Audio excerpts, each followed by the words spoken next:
राजकीय, सामाजिक आणि सांस्कृतिक घडामोडींचं वर्तमान चित्र दाखवणाऱ्या ठाणे वर्तमानमध्ये मी नितीन बोरसे आपलं पुन्हा एकदा हार्दिक स्वागत करतो. सादर करीत आहोत आजच्या ठळक बातम्या. चेन्नई आणि नवी मुंबईच्या धर्तीवर ठाण्यातील कोपरी येथे मलप्रक्रिया केंद्र सुरू करून त्याद्वारे वापरायोग्य पाणी आणि बायोगॅस वीजद्वारे वीज निर्मिती करण्याचा प्रकल्प भ्रष्टाचाराच्या दुर्गंधीने प्रकाश झोतात आला आहे. गेल्या 3 वर्ष कामाची एक वीटही लागली नसताना कंत्राटदाराला 2 कोटी रुपये अदा करण्याचा प्रताप अधिकाऱ्यांनी केला आहे. आमदार संजय केळकर यांनी या प्रकल्पाची पाहणी केल्यानंतर याबाबत थेट आरोप करत चौकशीची मागणी केली. ठाणे शहरातील 8हून अधिक भागात वाहून आणलेले मलयुक्त पाणी कोपरीत प्रक्रिया करून ते खाडीत सोडून दिलं जात होतं. मात्र हे पाणी शुद्ध करून वापरण्यायोग्य करणे, पुढील काळात त्या पाण्याची विक्री करणं आणि वीज निर्मिती करणं असा प्रकल्प PPP तत्वावर सुरू करण्यासाठी मेसर्स व्ही टेक वाबाक लिमिटेड या कंपनीला 3 वर्षांपूर्वी कार्यादेश देण्यात आला होता. नवी मुंबईत ही संकल्पना यशस्वी झाल्याने ठाण्यात मलजल प्रक्रियेबाबत ठाणेकरांच्या आशा पल्लवित झाल्या होत्या. विशेष म्हणजे तत्कालीन आयुक्तांची मंजुरी नसताना आणि ठेकेदारांनी वेळोवेळी केलेल्या अंतर्गत बदलांना मान्यता नसताना अधिकाऱ्यांनी 2 कोटी रुपये अदा केल्याची बाब आमदार संजय केळकर यांनी उघडकीस आणली. श्री केळकर यांनी शनिवारी कोपरी येथे या प्रकल्पाची पाहणी करत अधिकाऱ्यांच्या उघड भ्रष्टाचाराबाबत संताप व्यक्त केला आहे.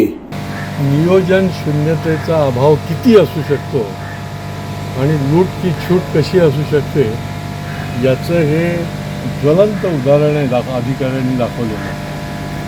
या मलनिस्सारण केंद्रामध्ये वॉटर प्युरिफिकेशन आणि याच्यातून पॉवर निर्माण करण्यासाठी यांनी मंजुरी दिली. त्यावेळेला तत्कालीन नगरसेवक होते, महासभा होती, त्याला मंजुरी दिली.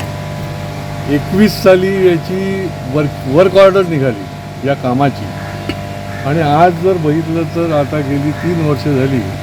कोविडनंतर देखील याच्यामधली एक वीट देखील हललेली नाही आहे. उद्देश हा होता की चेन्नईच्या धर्तीवर किंवा आताही मला वाटतं नवी मुंबईला आहे की अशा प्रकारचा प्लॅन्ट करायचा आहे. हा जो मलनिस्सारण केंद्र आहे त्याच्यामध्ये वॉटर ज्याला म्हणता येईल की पाणी प्युअर जरी होत नसलं तरी त्याच्यात क्लोरिनायझेशन होतं आणि त्याच्या पुढची स्टेप की हे पाणी विकलं देखील जाऊ शकतं प्युरिफिकेशन करून. तर त्याचं हे टेंडर होतं आणि जे मलनिस्सारणाचा जो भाग असतो त्या भागातून बायोगॅस प्लॅन्टच्या माध्यमातून त्या ठिकाणी ऊर्जा देखील म्हणजे वीज निर्मिती होईल आणि त्या अनुषंगाने हा PPP या मॉडेलवर केलेला प्रोजेक्ट होता. श्री कोपिनेश्वर सांस्कृतिक न्यास आयोजित सुप्रसिद्ध नृत्यांगना सोनिया परचुरे यांच्या शरयू कला मंदिर निर्मित महाकवी ग. दि. माडगुळकर यांनी लिहिलेल्या सुधीर फडके यांचं संगीत लाभलेल्या अजरामर गीत रामायणाचं नृत्य स्वरूप गीतरामायण गावदेवी मैदान येथे अत्यंत देखण्या स्वरूपात साजरा करण्यात आलं. या करता न्यासाचे अध्यक्ष श्री संजीव ब्रह्मे यांनी पुढाकार घेतला होता. अतिशय कमी वेळात सर्व कार्यकारिणी सदस्य, विश्वस्त आणि तरुण पिढीच्या सहकार्याने त्यांनी हे साध्य करून दाखवलं. कार्यक्रमाचं प्रास्ताविक संस्थेच्या सचिव डॉक्टर अश्विनी बापट यांनी केलं. 9 वर्ष स्वागत यात्रेची संकल्पनाही यावेळी देण्यात आली. कार्यक्रमाचे सुरुवातीला न्यासाचे अध्यक्ष उत्तमराव जोशी यांच्या हस्ते सोनिया परचुरे, नकुल घाणेकर आणि केदार रसाळ यांचा सन्मान करण्यात आला. CP Goenka International School, nurturing talent at young age for scholastics, sports and performing arts in global perspective. Proud to have world toppers and country toppers in 10th standard Cambridge examinations. Ranked the best emerging school by the Times of India for personality over percentage. CP Goenka is the intelligent choice. सर्व नागरिकांना आवाहन करण्यात येत आहे की सध्या डासांमार्फत पसरणाऱ्या dengue या आजाराचा प्रसार रोखण्यासाठी प्रत्येकाने पुढील प्रमाणे कार्यवाही करावी. डेंग्यू आजार एडिस इजिप्ती हा डास चावल्याने होतो. या डासांची पैदास साचलेल्या किंवा साचवलेल्या स्वच्छ पाण्यामध्ये होते.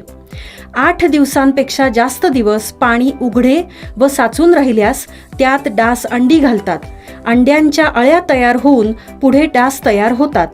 यासाठी आपल्या घरातील पाणी साठे उदाहरणार्थ बॅरल्स, पिंपे, टाक्या, हौद, रांजणे इत्यादी दर आठवड्याला रिकामे करून घासून पुसून कोरडे करून पुन्हा भरावे. एक दिवस कोरडा दिवस म्हणून पाळावा.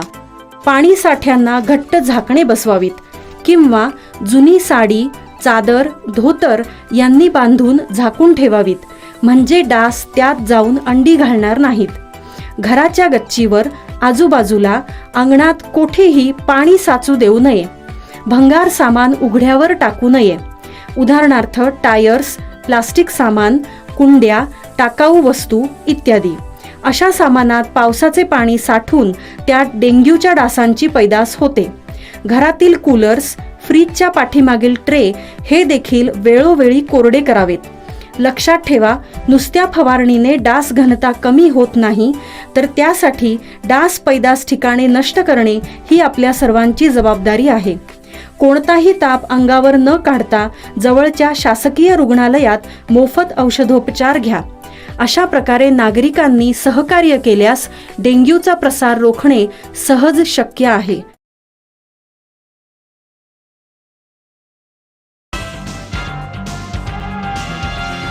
साधना विद्या मंदिरच्या संचालिका समाजसेविका सौ रचना राकेश पाटील यांचा वाढदिवस विविध सामाजिक उपक्रमांनी साजरा करण्यात आला. विविध क्षेत्रातील मान्यवरांनी सौ रचना पाटील यांना वाढदिवसानिमित्त शुभेच्छा देण्यासाठी गर्दी केली. अपोलो टर्फ दत्तवाडी खारेगाव येथे रचना पाटील यांच्या वाढदिवसानिमित्त जय भारत क्रिकेट क्लब आणि अपोलो टर्फ आयोजित खारेगाव पारसिक विभागातील महिलांकरता क्रिकेट स्पर्धा महिला सन्मान चषक आयोजित करण्यात आली होती. या स्पर्धेचे उद्घाटन ज्येष्ठ नेते दशरथ पाटील, माजी नगरसेवक उमेश पाटील, अपोलो जिमचे संचालक कमलाकर पाटील, युवा नेते राकेश पाटील, सुनील ससाने, पूनम पाटील, राधे वराडकर तसंच विविध मान्यवरांच्या उपस्थितीत संपन्न झालं. महिलांच्या 8 संघांनी या स्पर्धेत सहभाग घेतला होता. ठाणे महानगरपालिकेच्या सर्व विभागांच्या कामकाजाची माहिती घेतल्यानंतर महापालिका आयुक्त सौरभ राव यांनी महापालिका क्षेत्रातील प्रकल्पांच्या पाहणीला सोमवारपासून सुरुवात केली. या पाहणी दौऱ्यात आयुक्तांनी सी.डी. देशमुख प्रशासकीय प्रशिक्षण संस्थेलाही भेट दिली. ठाणे महानगरपालिका क्षेत्रात सुरू असलेली विविध विकास कामं, त्यांची पाहणी तसंच भविष्यामध्ये शहराच्या दृष्टीने जे नियोजित प्रकल्प सुरू होणार आहेत त्यांची माहिती घेणं हे या दौऱ्याचं प्रमुख प्रयोजन होतं. शहरातील वाहतूक कोंडीची समस्या लक्षात घेऊन त्यावर काय उपाय करता येईल याची माहिती घेणं हा देखील या दौऱ्याचा उद्देश होता. सोमवारी सायंकाळी झालेल्या या पाहणी दौऱ्यास आनंदनगर कोपरी येथून सुरुवात झाली. ठाण्याचे प्रवेशद्वार, सुशोभीकरण योजनेतील दीपस्तंभ यांची आयुक्तांनी पाहणी केली. दीपस्तंभ अधिक प्रकाशमान असावा, त्याची नियमित देखभाल केली जावी अशा सूचना यावेळी देण्यात आल्या. ज्ञानसंध्या महाविद्यालयाच्या भुयारी मार्गाची देखील आयुक्तांनी पाहणी केली. पूर्व द्रुतगती महामार्गालगत तयार करण्यात आलेल्या उद्यानात देखील आयुक्तांनी यावेळेस भेट दिली. 3 हात नाक्यावरील वाहनांचा होणारा खोळंबा, त्याचप्रमाणे शहरातील किसननगर येथील मीनाताई ठाकरे प्रसूतीगृहाचं बळकटीकरण, वागळे स्टेट भागात पडवळ नगर येथील शौचालय, रोड नंबर 22 येथील सुशोभीकरण करण्यात आलेले सर्कल याची देखील आयुक्तांनी पाहणी केली. आयुक्तांनी वर्तनगर येथील सी.डी. देशमुख प्रशासकीय प्रशिक्षण संस्थेला देखील या निमित्ताने भेट दिली. तसंच उपवन येथील घाट, कारंजे यांची देखील पाहणी आयुक्तांनी या दौऱ्यात केली. आजचे जो दौऱ्याचा उद्देश होता तो मुख्यतः ठाणे महानगरपालिका क्षेत्रात जे विविध विकास कामे चालू आहेत त्याची एकदा पाहणी करणे. याच्या व्यतिरिक्त भविष्यगामी बरेचसे नियोजन आहे सिटीसाठी, त्या प्रकल्पांचा स्टेटस काय आहे त्याची माहिती घेणे. अनेक लोकेशनवर ट्रॅफिक आपला कंजेशन होतो, कारण सिटीमध्ये ट्रॅफिक डेन्सिटी खूप वाढली आहे. म्हणून ट्रॅफिक डिकंजेशन करण्याच्या अनुषंगाने काही प्रयोग करता येते काय, तो सुद्धा याचा एक उद्देश होता. आणि तसेच क्लस्टरसारखा आपला खूप महत्त्वपूर्ण एक आपला प्रकल्प चालू आहे. सो क्लस्टरचा जे हा प्रकल्प आहे त्याची स्पीड काय आहे किंवा त्यामध्ये काही अडथळे आहेत काय, महानगरपालिकेकडून काही कारवाई जी अपेक्षित आहे त्याच्यावर निगाह टाकणे हा उद्देश होता आजच्या दौऱ्यात. तर मंडळी, या होत्या आजच्या ठळक बातम्या. आपल्या काही सूचना अथवा समस्या असल्यास आमचा पत्ता Dadoji Konde stadium, shop number 16, Khatal road, Thane पश्चिम, दूरध्वनी क्रमांक 9820939420. तर मग पुन्हा भेटू उद्या याच वेळी याच ठिकाणी ठाणे वर्तमानमध्ये. तोपर्यंत धन्यवाद. जय हिंद, जय महाराष्ट्र.